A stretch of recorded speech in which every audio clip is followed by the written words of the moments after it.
For exactly 60 seconds, no one in the Galactic Academy cafeteria understood what they were witnessing. The silence wasn't fear at first, it was confusion. 3 towering figures had just stepped out of a transport flare in the middle of lunch hour, and no alarms had sounded. No guards had arrived. No announcement echoed through the hall. Just 3 massive shapes, wrong for the space they occupied, standing where students had been laughing moments earlier. And across the room, a single human kept drinking her coffee like nothing had changed. The Krell hunters were impossible to miss. Each one stood nearly 9 feet tall, their scaled frames dense with muscle and plated armor grown, not forged. 6 eyes on each head rotated independently, cataloging threats, exits, and prey. Their mandibles clicked softly, a sound most species learned to fear before they learned the name Krell. Hunters by culture, executioners by reputation. When they moved, even the floor seemed to tense beneath them.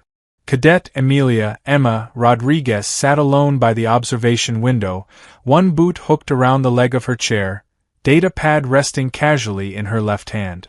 Steam curled up from her mug, the faded lettering barely visible now from years of use. Earth's finest. She scrolled, sipped, scrolled again. Her pulse never changed. The lead Krell took one heavy step forward. The sound echoed farther than it should have. "Human," he hissed. The translator embedded in his throat converted the sound into sharp, metallic English. "You are identified as Cadet Emma Rodriguez of Earth." Emma didn't look up. "Depends who's asking." Around them, trays froze midair. A dozen species held their breath in unison. "We are of the Vexter hunting clade," the Krell continued. "Your species has been evaluated, classified, purchased. You have been designated premium quarry. We have come to claim our prize." That was when the cafeteria emptied. Chairs toppled. Food scattered. A Glenthery cadet vanished in a blink of teleportation light. Someone screamed once, then thought better of it and ran. In under 5 seconds, the room that could seat 200 beings held exactly 4. Emma finally glanced up, unimpressed brown eyes flicking over the hunters as if they were late deliveries. "That's great," she said, taking another sip. "But I'm on break." The second Krell growled and ignited his plasma blade. The weapon screamed to life, a vibrating arc of blue-white energy that distorted the air around it. "You insult us," it snarled. "Stand and face." "Handle it," Emma said quietly. She didn't raise her voice. She didn't even look away from the table. The temperature dropped. Not metaphorically. Literally. Sensors embedded in the walls registered a sudden 10-degree shift as something massive moved beneath the table. What the Krell had assumed was human furniture, oddly shaped, reinforced, oversized, began to unfold. Slowly. Deliberately. A shape emerged, blacker than shadow, fur absorbing light instead of reflecting it. A head the size of a ground vehicle lifted first, followed by shoulders broad enough to block half the room. Yellow eyes opened, each one glowing with focused intelligence rather than animal confusion. The creature rose to its full height, easily 8 feet at the shoulder, spine rolling as it stood. Muscles moved beneath its fur like coiled machinery. Rows of teeth slid into view as its lips parted, long and curved like polished ivory blades. The Krell stepped back without realizing they had. "What is that?" the leader whispered. Emma set her mug down carefully. "This," she said. "This is Duke." The creature's ears twitched at the sound of his name. His tail swung once, the force of it rattling overturned chairs and sending napkins skittering across the floor. "He's a dog," Emma added. "More or less." The third Krell laughed, a harsh, clicking sound. "That thing is not prey beast. That is war stock." "Yeah," Emma agreed. "He's trained." The hunter charged. It happened too fast for the Krell's multiple eyes to track. 1 second Duke was standing beside Emma. The next, he was airborne, 800 pounds of engineered predator launched by muscle and instinct refined over generations. His jaws closed around the charging hunter's armored torso. The crunch echoed. The scream did not last long. Duke shook once, twice, then released what was left, letting the broken body hit the floor like discarded equipment. Emma lifted her mug again. "Duke," she said calmly, in side manners. The remaining 2 hunters opened fire. Plasma bolts streaked across the cafeteria, scorching walls, vaporizing tables, punching molten holes where Duke had been a fraction of a second earlier. He moved like something that understood physics only as a suggestion. Leaping, sliding, redirecting midair. "You know what everyone gets wrong about humans?" Emma said, standing now, stepping around debris with unhurried precision. "They think survival belongs to the strongest." Duke hit the second Krell with enough force to crack reinforced wall plating. Titanium-enhanced claws tore through armor as if it were paper. "They forget," Emma continued, "that we don't survive alone." The last Krell backed away, mandibles trembling, weapon shaking in his grip. "This hunt," he stammered, "was a mistake." Emma snapped her fingers. Duke disengaged instantly, trotting back to her side, tongue lolling, tail wagging like nothing unusual had happened. She scratched behind his ears. "Good boy." The Krell dropped his weapon. "Please," he said. "Let us leave." Emma looked at the wrecked cafeteria, then at her half-empty mug. "Fine," she said. "But you're paying for the coffee." She turned back toward her table, Duke padding beside her, and sat down as if nothing extraordinary had occurred. From under the table, Duke rested his massive head against her leg. Emma smiled faintly. Just another day. The cafeteria didn't stay quiet for long after the Krell fled. Silence never does. It seeps back slowly, like a tide retreating, leaving behind wreckage and questions. The automatic repair drones buzzed to life within minutes, gliding out from hidden wall ports to assess damage. Burned tables, cracked walls, scorched flooring, biological residue that made several drones pause as if reconsidering their programming. Duke watched them with mild interest, tail thumping every so often against the floor. Emma remained seated, scrolling through her data pad, posture relaxed. To an outside observer, she might have looked bored. To anyone who knew humans well, she looked alert in the way predators did after a hunt, calm, but aware that consequences always followed action. The first to arrive were campus security. They entered cautiously, weapons raised, moving as a unit trained for riots and biohazard breaches. They stopped dead when they saw Duke. Every one of them froze, eyes widening, weapons lowering by degrees as their threat assessment software failed to find an appropriate category. One officer, a tall MYRR with translucent skin and visible organs, swallowed hard. "Cadet Rodriguez," he said carefully, "would you like to explain this?" Emma glanced up.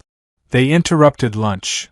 "That," the MYRR said weakly, "is a Class 7 hunting species." "Was," Emma corrected. "Now it's a mess." Duke let out a low, pleased huff at the sound of her voice. Security didn't argue. They never did when humans used that tone. The officers began cordoning off the area, activating shields, filing reports that would immediately get buried under diplomatic disclaimers and emergency memos. Word was already spreading through the academy faster than official channels could suppress it. It always did. Within an hour, everyone knew. Not the details, of course. Those would change with each retelling. Some said the human had unleashed a bioweapon. Others swore it was an experimental combat unit disguised as a pet. One particularly imaginative rumor claimed the dog had been summoned from another dimension by blood ritual and caffeine. Emma ignored it all. She walked Duke back to her quarters once security cleared them to leave. The halls parted ahead of them, students pressing themselves against walls, doors sliding shut at their approach. Duke walked calmly at her side, harness clipped securely, head level, posture trained. He didn't bare his teeth. He didn't growl. He didn't need to. Inside her room, Emma finally exhaled. She kicked off her boots, dropped onto the bed, and let Duke climb up beside her. The mattress dipped under his weight, reinforced springs groaning in protest. "Good work today," she murmured, rubbing his chest. Little excessive, but I'll take it. Duke thumped his tail and rested his chin on her shoulder. Emma closed her eyes for just a moment. Then her communicator chimed. She groaned. Of course.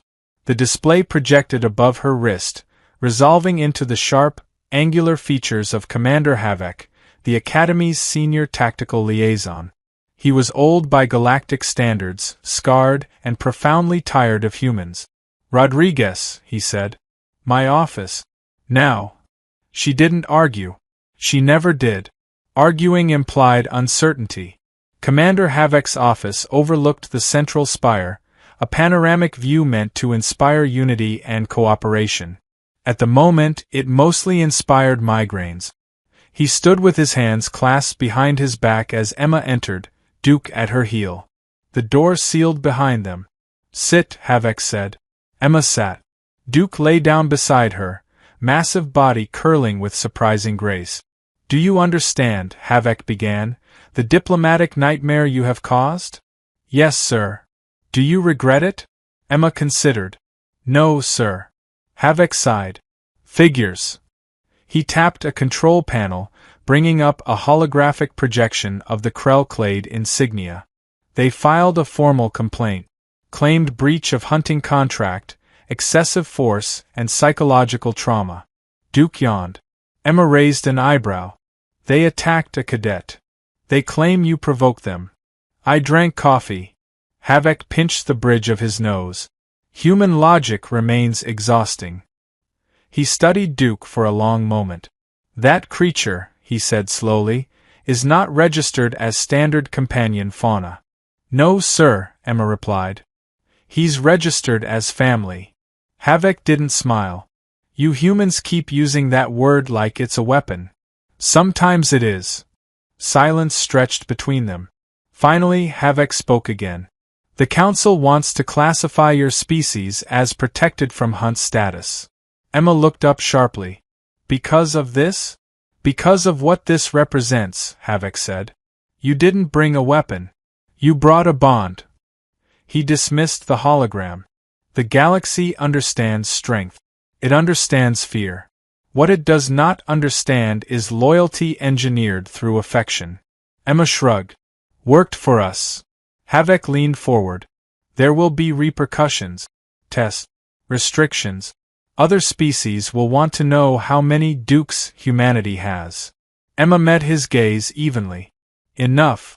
The commander held her stare for a long second, then looked away. You are dismissed, he said. Get out of my sight before I start liking you. Emma stood, clipped Duke's harness, and turned toward the door. Just before it opened, Havoc spoke again. Rodriguez. Yes, sir. Next time, he said quietly, try not to traumatize an entire sector before breakfast.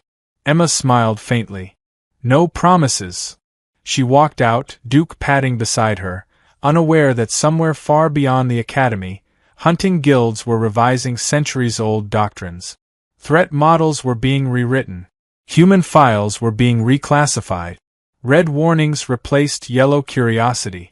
Because the galaxy was beginning to understand something it had long ignored. Humans did not dominate by force alone. They shared it, and whatever stood beside them, loved them fiercely enough to kill for them, was never just a pet. It was a warning. The next 48 hours turned the Galactic Academy into something between a research hive and a pressure cooker. Officially, classes continued. Unofficially, nothing else mattered. Faculty whispered behind sealed doors. Security patrols doubled, then tripled. Every human cadet on campus noticed the shift immediately, not because anyone said anything, but because everyone else started watching them differently. Emma felt it the moment she stepped out of her quarters the following morning. Eyes followed her. Some curious, some afraid, some calculating. She walked as she always did, shoulders relaxed, stride steady, Duke moving in perfect sync beside her. The harness markings identified him as a registered companion unit, but the subtext was impossible to miss. Predator. Weapon. Deterrent. They passed a group of insectoid students clustered near a wall. Their antennae flattened instinctively as Duke's shadow crossed them. One dropped a data slate. No one laughed. Emma didn't slow down. In her first lecture of the day, Comparative Tactical Evolution, the professor stopped mid-sentence when she entered. He was a Dravik strategist with 4 arms and a reputation for cold objectivity. Today, one of his hands trembled slightly. "Cadet Rodriguez," he said, recovering quickly, "your companion will need to remain by the wall." "Duke stays with me," Emma replied. Protocol dictated that the professor argue. He didn't. Duke settled at her feet, eyes half-lidded, ears alert. The lecture resumed, but the tone had shifted. Where once humans were footnotes, persistence hunters, tool users, adaptable but fragile, now the examples changed. The professor began referencing symbiotic combat partnership, cooperative dominance, cross-species bonding as a force multiplier. Emma took note. By midday, the invitations started arriving. Research divisions, diplomatic observers, military attaches pretending not to be military. Everyone wanted data, blood samples, behavioral analysis, access. She declined them all. It was during her second break that someone finally approached her directly. Professor SciFi of xenopsychology did not ask permission to sit. She was avian, feathers a deep silver blue, eyes sharp with academic hunger.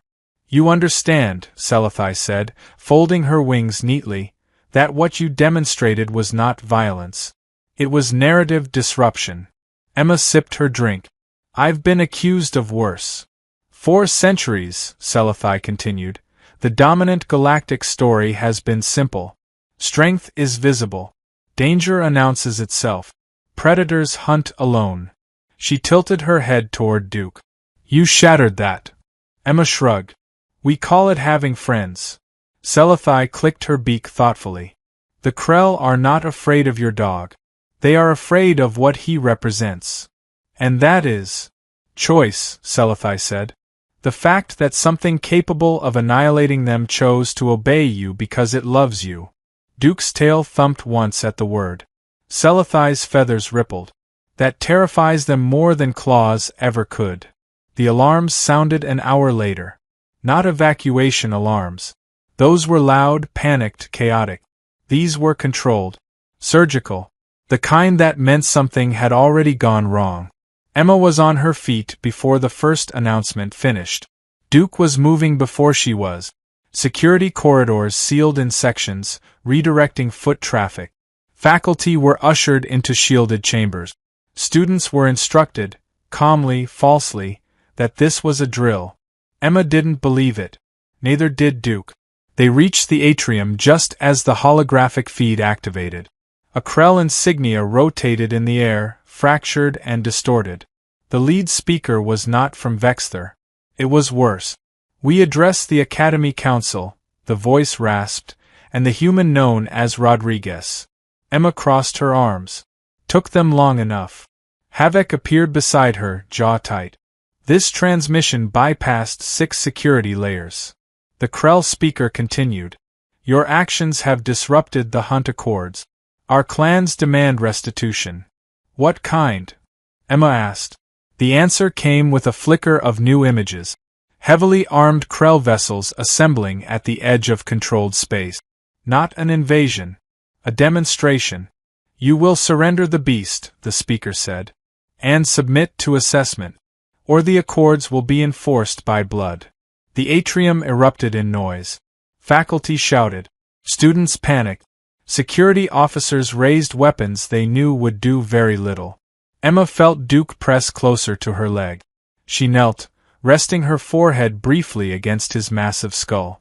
"Hey," she whispered. "Remember training." Duke huffed softly, steady and ready. She stood. "No," Emma said. The single word carried farther than it should have. Havoc stared at her. "Rodriguez." "No," she repeated, louder now. "You don't get to take him. You don't get to hunt us. And you definitely don't get to threaten this place." The Krell mandibles clicked in something like amusement. "You are one human." Emma smiled. Not kindly. "No," she said. I'm not. She tapped her communicator. Across the academy, every human device lit up. Every human cadet. Every exchange officer. Every civilian contractor. One message. 3 words. Bring your partners.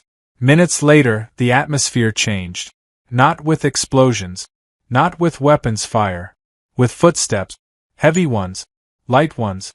Clawed. Hove. Mechanical. Biological. Creatures that walked beside humans not because they were forced, but because they had chosen to. Wolves. Engineered felines. Defense drones tuned to human neural patterns. Beasts bred for war and repurposed for loyalty. The Krell feed stuttered. What is this? The speaker demanded. Emma stepped forward, Duke at her side, as the atrium filled behind her. This, she said, is family. The transmission cut. Havoc exhaled slowly. You realize, he said, that this could start a war. Emma nodded. Only if they're stupid. Duke growled low and deep, the sound vibrating through the floor.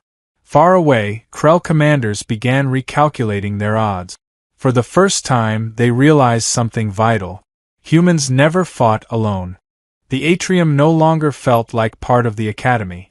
It felt like a gathering point before something irreversible. Humans stood scattered among non-human students, their companions at their sides or just behind them, silent and alert. None of them postured. None of them needed to. The sheer variety was unsettling. Creatures adapted to worlds of fire, ice, vacuum, crushing gravity, and constant war, all calm, all obedient, all watching their humans for cues.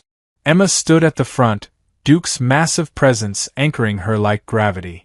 Commander Havoc broke the silence first. Everyone stand down, he ordered, voice amplified. No one advances. No one provokes. No one moved. Because no one needed to. The Krell fleet didn't attack. Not immediately. Their ships held position just outside regulated space, weapons powered but not charged, formation precise and deliberate. A threat, yes, but also hesitation. That hesitation was new. The Emergency Council convened within the hour. Representatives appeared as towering holograms in the central chamber, their projections scaled to intimidate by default. It failed. Intimidation worked best when the audience felt small. Humans did not. Emma was summoned, not asked. She entered the chamber alone, Duke barred by protocol at the door. He sat anyway, head high, eyes never leaving her. She felt the familiar tether between them tighten, steady as breath. The council chamber buzzed with tension. You have endangered interstellar stability, declared a Threxian delegate, chitin plates flaring. The Hunt Accords prevent chaos. The Hunt Accords allow sanctioned murder, Emma replied evenly. Call it what it is. Murmurs rippled through the chamber. A Valari diplomat leaned forward. Your companion is not a standard domesticate. It is a strategic asset. Emma's jaw tightened. He's not an asset. Then what is he? My responsibility. That answer unsettled them more than anything else. You weaponize affection, another voice accused. Emma shook her head. We don't weaponize it. We protect it. Images flooded the chamber screens. Archival footage pulled without permission. Humans in disaster zones shielding smaller beings with their bodies, humans refusing evacuation to stay with injured allies, humans standing between predators and prey even when logic said retreat. We bond, Emma said. And once we do, we don't stop. The Krell representative finally spoke, his projection towering higher than the rest. Your species has disrupted the balance. If prey refuses the hunt becomes meaningless. Emma met his gaze. Good. The word landed like a fracture.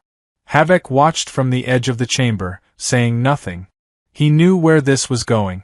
So did they. The Krell hissed. Then we will redefine you. That was when Duke growled. Not loud. Not aggressive. Just enough. The sound carried through the door, through shielding meant to block weapons fire, through layers of technology never designed to account for loyalty. The chamber fell silent. Emma smiled faintly. You already tried. The council recessed without resolution. That alone was historic. For centuries, their decisions had been immediate and absolute. Now they stalled. Outside, word spread faster than official statements could contain it. Across the galaxy, archived footage resurfaced. Humans with dogs on frozen worlds. Humans riding beasts twice their size through storms. Humans fighting wars alongside creatures bred for violence, then retiring them into homes instead of scrap yards. The narrative was breaking. Back in her quarters, Emma finally let herself breathe. Duke pressed against her, warm and solid. She leaned into him, fingers buried in thick fur. "You did good," she whispered. His tail thumped, slow and steady. The next message arrived not from the council, but from Earth. It wasn't military. It wasn't political. It was old footage. Early humans. Wolves lingering at the edges of firelight. Cautious. Curious. Choosing. The caption read, "We never tamed them. They stayed." Emma stared at it for a long time. Then Havek's face appeared on her communicator. "They're backing off," he said quietly. "For now." "For now," Emma echoed. "The Krell have suspended all hunts involving humans," Havek continued. "Unofficially, they've issued an advisory." Emma raised an eyebrow. "About what?" Havek hesitated. "About engaging any species capable of emotional persistence." Emma laughed once, sharp and tired. "Is that what we're calling it now?" "Yes," Havek said. "And Rodriguez, the council wants you involved in rewriting the Accords." She closed her eyes briefly. "Of course they do." Outside her window, ships moved in slow arcs, traffic resuming with cautious normalcy. Life continued. It always did. But something fundamental had shifted. Predators across the galaxy had learned a new equation. Strength plus loyalty equaled something far more dangerous than fear.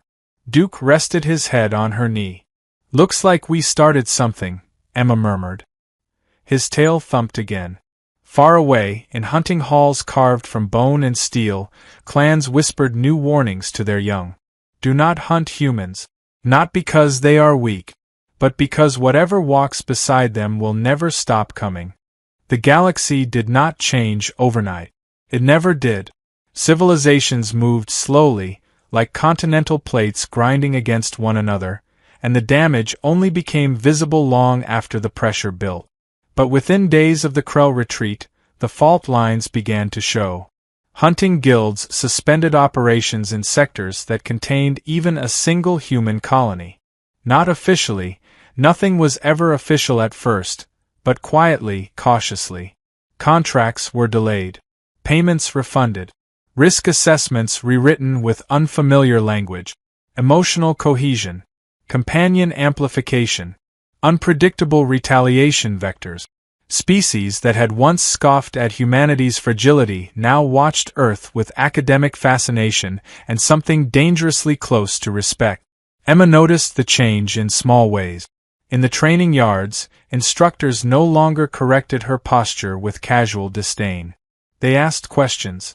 During tactical simulations, her team's suggestions were accepted without argument. When Duke accompanied her, no one complained. In fact, several cadets subtly adjusted their positions to stand closer to him, as if proximity itself offered safety. It unsettled her more than the fear had. She'd grown used to being underestimated, used to being dismissed. Reverence came with expectations, and expectations were heavy. The first formal challenge arrived a week later. An independent coalition calling itself the Sorinth Collective requested a demonstration. Not a test. A demonstration. They wanted to understand the mechanism behind human-companion coordination. How commands were issued. What chemical signals were involved. Whether control could be disrupted. Emma read the request twice, then deleted it. The second request came from the council itself. This one she couldn't ignore. They wanted Duke evaluated. Not harmed. Not restrained. Just observe. Emma stood in the evaluation chamber with Duke at her side, hands clenched behind her back. The chamber was sterile, neutral, layered with sensors designed to map everything from heart rate to quantum resonance. A dozen observers watched from behind reinforced glass. "Proceed when ready," a voice intoned. Emma didn't move. Duke sat, patient, trusting. "What exactly are you measuring?" Emma asked.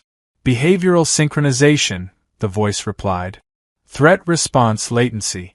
Loyalty thresholds." Emma's jaw tightened. "You can't measure that." "We must try." She knelt in front of Duke, resting her forehead against his. The room fell quiet. "I'm not ordering you," she whispered.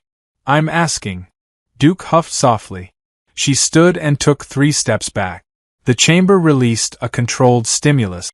A holographic Krell form appeared, aggressive posture, weapon raised. The sensors spiked instantly. Duke didn't move. The observers murmured. The threat escalated. Simulated plasma fire. Hostile audio cues. Still, Duke remained still, eyes locked on Emma. Only when the hologram crossed an invisible boundary, when it moved toward her, did he act. Not explosively. Not recklessly. He placed himself between Emma and the threat, body low, muscles coiled, a living shield. No command had been given. The simulation shut down. Silence followed. "Explain," the voice demanded. Emma crossed her arms. "He's not protecting himself," she said. "He's protecting me. That's the difference." The observers exchanged uneasy glances. "You cannot program that," someone said. "No," Emma agreed. "You earn it." The evaluation ended early. The Council's final report classified human companion bonds as non-replicable, too unstable, too dependent on individual history, too costly in time and emotional investment. That, more than anything, scared them. The Krell sent another message 3 days later. Not a threat. Not an apology. A question. How did humans ensure obedience? Emma recorded her reply personally. "We don't," she said. "We ensure trust." The transmission ended. No further contact followed. Life at the Academy settled into an uneasy rhythm.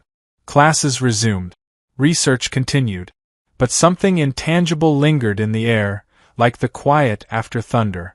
Emma began receiving messages from human colonies on the fringe. Stories. Incidents. A trader ship spared after its companion beasts revealed themselves. A raid aborted when hunters detected emotional bonds too complex to predict. Humans were no longer prey. They were variables.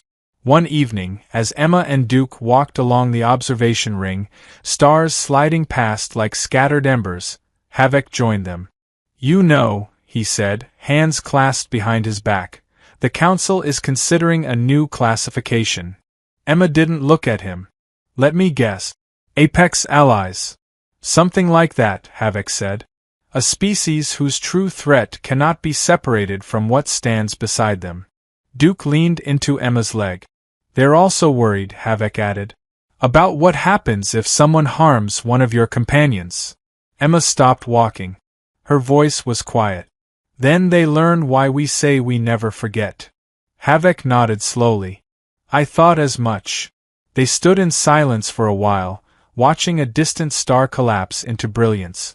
"You started something," Havoc said again. Emma looked down at Duke, fingers threading through his fur. "No," she said. "We just reminded them." Duke's tail thumped softly against the floor. Somewhere beyond the Academy, hunters taught their young new lessons. Not about claws or speed or strength, but about consequences. The first human companion to be killed after the Accord revisions did not die in battle. That was what shook the galaxy.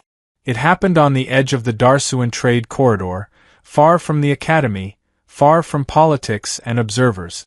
A small human freighter, civilian registry, light escort only. The crew carried medical supplies and atmospheric processors, nothing worth stealing. The attackers were not Krell. They were opportunists. Young, arrogant, and convinced that the warnings were exaggerated. They targeted the companion first. A quadruped defense organism bonded to a human engineer named Marcus Hale. The attack was quick, cruel, and unnecessary. A test, nothing more. Marcus survived. Barely. The galaxy noticed what happened next. Human response fleets did not mobilize immediately. No declarations were made. No threats issued. Instead, every human network went quiet for 6 hours. No trade signals. No chatter. No civilian traffic updates. Silence on a scale that made analysts deeply uncomfortable. Then the data returned. Every attacker vessel had been disabled. Not destroyed. Disabled. Engines fused. Weapons locked. Life support stabilized just enough to keep their crews alive and terrified. Marcus Hale was there. So were 3 other humans who had never met him before. They did not execute the attackers. They did not torture them. They recorded the aftermath, calmly, efficiently, and transmitted it to every major council archive. The message was simple. This is the cost. Back at the academy, Emma watched the footage once. She didn't flinch. Duke didn't move. That was restraint, Havoc said quietly, standing beside her. Emma nodded. Yes. That scares them more than annihilation, Havoc added. It should. The council convened again, this time without pretense. No theatrics. No intimidation scaling. Just urgency. The term emotional retaliation cascade entered official lexicons that day. Species began revising threat models yet again, this time accounting not just for human companions, but for human reaction to loss. Analysts discovered something deeply unsettling. Harming a bonded creature triggered responses faster and more coordinated than attacks on human infrastructure. Because infrastructure could be rebuilt. Family could not. Emma felt the shift even before official updates reached her. Humans at the academy grew quieter, more focused. Companions stayed closer. Training sessions adjusted subtly, incorporating defense protocols not just for the humans, but for what walked beside them. Duke sensed it too. He stayed closer at night, positioning himself between Emma and the door without being told. His sleep was lighter. His reactions sharper. You don't need to worry, Emma murmured one evening, scratching behind his ears. He huffed softly, unconvinced. The next incident came sooner than expected. A delegation from the Alari arrived under white signal. Peaceful. Diplomatic. Nervous. Their species had once classified humans as low-risk fauna. They wanted that mistake erased from records. Emma was assigned as liaison. The Alari ambassador was small, delicate, bioluminescent patterns flickering across translucent skin. Its voice trembled despite translation smoothing. We do not hunt, it said quickly. We never have. But our archives, our words, they were wrong. Emma listened. We labeled you manageable, the ambassador continued. We now understand that we misinterpreted your silence. Emma folded her hands. Silence isn't submission. The Alari nodded rapidly. We wish to amend classifications. And to understand. Understand what? How you maintain control, the ambassador said. Your companions obey without restraint fields. Without chemical overrides. Emma glanced down at Duke. They don't obey, she said. They choose. The ambassador's patterns dimmed slightly. Choice implies risk. Yes, Emma agreed. For both sides. The Alari delegation left with revised treaties and a quiet warning. Do not interfere with human bonds. Not observe. Not test. Not analyze beyond consent. Across the galaxy, similar conversations unfolded. Not all were peaceful. Some species resisted. Old hunters. Proud empires. Those who believed fear should always outrank attachment. They learned quickly. Human retaliation was not explosive. It was precise. Targeted. Relentless. Not driven by rage alone, but by memory. Emma received reports daily. Not all of them clean. Not all of them just. She carried the weight of that. One night, unable to sleep, she took Duke to the observation deck. Stars stretched endlessly beyond the transparent barrier. Did we do the right thing? She asked quietly. Duke leaned against her, solid and warm. She smiled faintly. Yeah. I thought so. The Council issued a final amendment 2 weeks later. Humans were reclassified. Not as apex predators. Not as protected species. But as bonded threats. Any engagement involving humans would now be evaluated not by individual capability, but by relational proximity. Who stood with them? Who depended on them? Who they would answer for? The Krell formally withdrew from all human-adjacent sectors. The Hunt Accords were rewritten. For the first time in recorded history, the galaxy acknowledged something it had long dismissed. Love, when weaponized by choice rather than control, was unstoppable. Emma stood at the edge of the Academy grounds as a human transport lifted off, carrying companions and cadets to distant assignments. Duke sat beside her, watching silently. "We're not done," she said softly. Duke's tail thumped once. Far beyond the stars, hunters taught their young a new law, whispered instead of shouted. Never harm what a human loves, because the human will come, and they will not come alone. The Academy changed after that, though no official announcement ever marked the shift. The banners remained the same. The motto carved into the central spire still spoke of unity and shared knowledge. But beneath the polished ideals, a new rule existed, unwritten, universally understood. Humans were no longer studied as individuals. They were studied as networks. Emma felt it most when new cadets arrived. Fresh faces from distant systems, wide-eyed and uncertain, carrying the assumptions of their home worlds. They watched her carefully, then watched Duke even more carefully. Not with fear, exactly. With calculation. As if trying to solve an equation without knowing all the variables. Some tried to imitate it. That was the mistake. A Borati cadet attempted bonding protocols with a native predator species from his homeworld, assuming the process was transferable. It ended in 3 injuries and a formal reprimand. The creature had obeyed, yes, but only until the Borathi's attention wavered. There was no loyalty, only tolerance. Emma watched the aftermath from a distance. "You can't fake it," she said quietly to Havoc, who stood beside her. "They think it's training." "It's not. It's investment," Havoc replied. "And vulnerability." Emma nodded. "That's the part they don't like." The Council's research division eventually reached the same conclusion. Bonding required time, shared hardship, emotional exposure. It required the willingness to lose something irreplaceable. Most species had evolved to avoid that at all costs. Humans had evolved straight through it. The next test of that truth came not from hunters, but from allies. A joint task force was assembled to suppress a rogue AI nest near the Perseus Drift. Automated warforms, no emotion, no fear. Perfect predators in their own way. Several species contributed ships and personnel. Humans were requested specifically. Emma volunteered before anyone could stop her. The operation briefing was efficient, clinical. Threat projections. Casualty estimate. Fallback plans. No one mentioned Duke. Until a strategist from the Wrath Collective asked the question everyone else avoided. "Will your companion be deployed?" Emma met his gaze. "If I go, he goes." The strategist hesitated. "Our simulations do not account for." "Then update them," Emma said. "Or don't ask for us." They updated them. The AI nest proved adaptive, ruthless, learning from every engagement.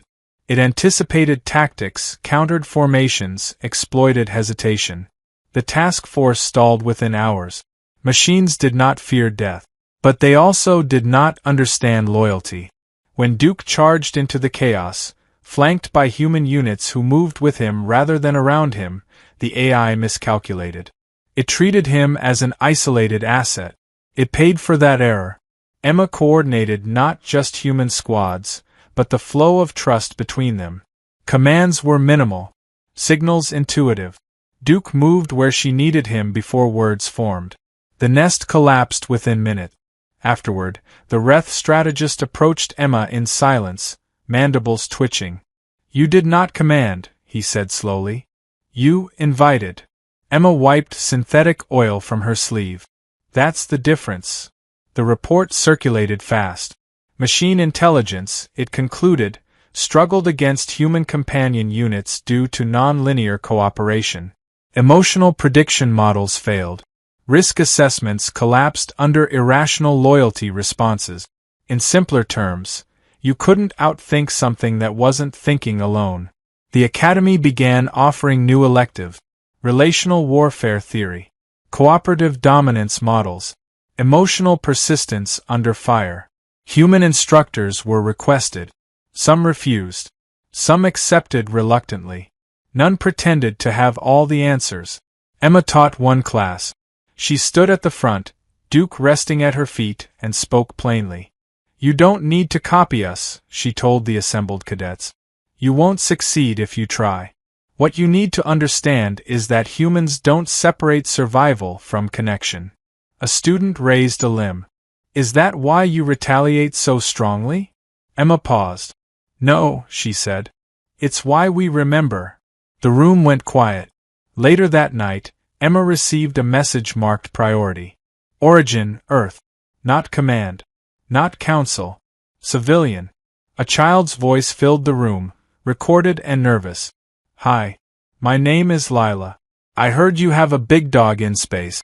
My dad says you keep people safe. I just wanted to say thank you." The message ended with a shaky drawing, stick figures, a star, a huge shape beside a smaller one. Emma stared at it for a long time. Duke nudged her hand gently. She smiled, eyes burning. "Guess we're heroes now." Duke huffed, unimpressed. The galaxy continued to adapt. Some species withdrew further. Others leaned closer. Trade routes shifted. Alliances redefined themselves around proximity to human systems. Not for protection. For deterrence. Emma stood once more at the observation window where it had all started. Same cafeteria beyond. Repaired. Clean. Ordinary. Duke sat beside her. "You know," she said softly, "they're still scared." Duke's ears twitched. "And that's okay," she continued. "Fear keeps people honest." She rested her hand on his head, feeling the steady, unbreakable presence there. Far away, hunters stopped telling stories of glorious kills. They told stories of warnings ignored, of bonds underestimated, of the day the galaxy learned that humanity's greatest strength was not what it built, or what it destroyed, but what it refused to abandon. The warning did not come through official channels. That alone told Emma everything she needed to know. She was in the training ring with Duke, running low-gravity maneuver drills, when her communicator vibrated once, short, sharp, priority-coded in a way she hadn't seen since her first year at the Academy. The sender ID was blank. The encryption was old. Human. She didn't open it immediately. She finished the drill, rewarded Duke with a scratch and a soft word, then stepped into a quiet corridor before activating the message. 3 words appeared. "They're testing us." Below it, coordinates. Emma exhaled slowly. "Of course they are," she murmured. The galaxy had adapted, but not everyone accepted adaptation.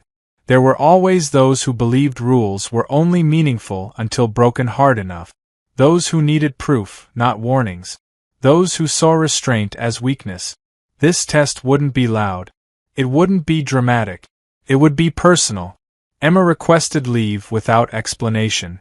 It was granted without question. That, too, was new. Duke boarded the transport beside her, calm but alert, as if he already understood what waited ahead. The coordinates led to a small human settlement on the edge of unaligned space. No military value. No rare resources. Just families, engineers, terraformers, and the companions that lived among them, creatures of fur, scale, alloy, and gene-worked bone. They arrived to silence. Not devastation. Not battle. Observation. Hidden drones hovered at the edge of sensor range. Long-range weapons tracked but did not fire. A force measuring response time, escalation thresholds, and emotional triggers. Emma felt anger rise and locked it down. She walked into the settlement openly, Duke at her side. Children watched from doorways. Companions stirred but did not panic. The message came then, broadcast on all channels. A coalition of minor powers. No banners. No insignia. We wish to confirm the rumors, the voice said.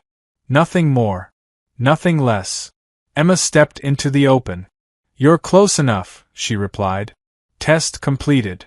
The response was laughter. You misunderstand. We require data. A shot rang out. Not at Emma. At a companion. A massive feline construct bonded to a young technician. The shot wasn't lethal, but it was enough. Enough pain. Enough violation. The technician screamed.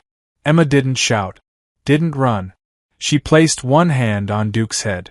Every human in the settlement froze. Every companion did the same. The drones recalibrated, confused by the lack of immediate retaliation. That was their final mistake. Emma raised her communicator and transmitted one signal. Not a command. A notification. Across nearby systems, human ships altered course. Civilian transports. Patrol craft. Research vessels. Not fleets. People. The coalition realized too late that humans did not mobilize like other species. There was no central order to intercept. They simply came. Emma spoke again, her voice steady and cold. You hurt one of ours, she said. So now you get to see how we respond. The first disabling strike hit the observation drones. Clean. Precise. No casualties. Then the weapons arrays went dark. Then engines failed. Human ships arrived not in formation, but in layers, above, below, between, cutting off every vector of escape. Companions moved alongside boarding teams, guarding corridors, shielding civilians, never attacking unless necessary. The coalition ships were secured within minutes. Their crews were unharmed. Terrified, Emma stood on the command deck of the lead vessel, Duke beside her, looking down at the beings who had thought themselves clever. You wanted data, she said. Here it is. She gestured to the view screen. It showed the settlement behind them. Humans comforting one another. Companions pressed close. No chaos. No rage. Only unity. We don't escalate because we're angry, Emma continued. We escalate because you've crossed into our circle. One of the captives whispered, You could destroy us. Emma nodded. Yes. She turned away. But we won't, she added. Because the point isn't fear. It's memory. The ships were released. Stripped of weapons, engines limited, transponders broadcasting one unalterable message to anyone who scanned them. Test failed. When Emma returned to the academy days later, nothing was said officially. Nothing needed to be. The message had traveled faster than any announcement. Hunters stopped testing boundaries. Empires adjusted doctrines. Children across human space slept with companions curled beside them, safer than ever before. Emma stood once more by the observation window, Duke resting against her leg, the stars slow and endless beyond the glass. You think they finally understand? She asked quietly. Duke huffed, tail thumping once. Yeah, she said softly. Me too. Somewhere in the galaxy, a new proverb replaced old warnings. Do not hunt humans. Do not threaten them. Do not touch what they love. Because humans do not seek domination. They seek connection. And once you are inside that bond, they will never let you go.